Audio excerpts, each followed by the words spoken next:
This is the far future. There is only war, and you just clicked on a video about it. Nice.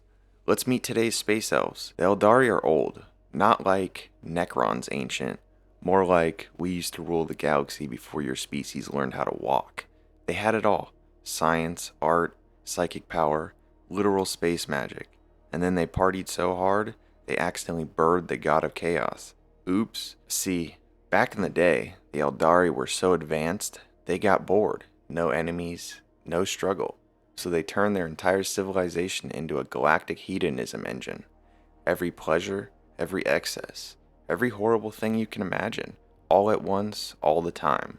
And eventually, all that excess tore a hole in reality. Out came Slaanesh, the chaos god of pleasure. It devoured most of their race in one interdimensional snack break. Their homeworlds gone, their souls screaming forever in the warp.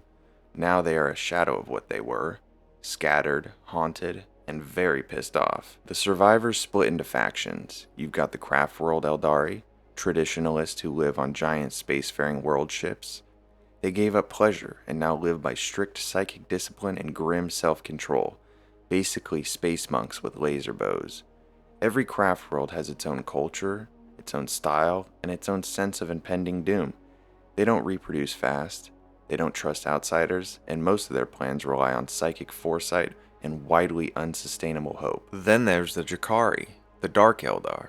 They live in a hell city called Kamora, hidden in a pocket dimension so twisted the laws of physics needed therapy afterward.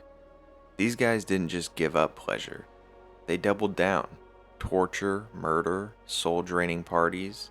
It's all fair game, because Slaanesh is still watching, and the only way to avoid being eaten is to keep feeding on someone else's pain. It's like Vegas, if Vegas ran entirely on kidnapping and blood rituals. And then there's the Harlequins, creepy space clowns who worship a trickster god and do murder ballet through enemy lines.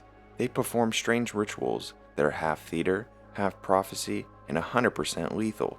They don't take orders, they don't explain themselves, they just show up, flip through dimensions, and kill whoever fits the tragic narrative.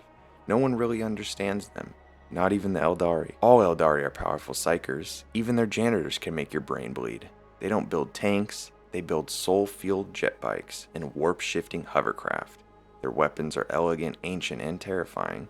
Their elite troops are aspect warriors, each one trained to embody a specific aspect of warfare. Striking scorpions, howling banshees, fire dragons. If it sounds cool, it's probably deadly. You don't just join a squad.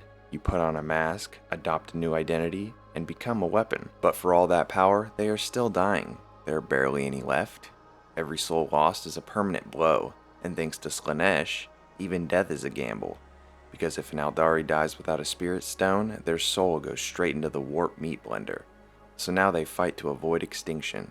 Every battle is high stakes and low odds. They don't want to conquer, they just want to not be erased. And they are still arrogant, still smug, still convinced they know best, even though every time they try to fix something, it ends in catastrophe. They once tried to resurrect a god. It almost worked, then it backfired. They once allied with humans. That lasted about 5 seconds.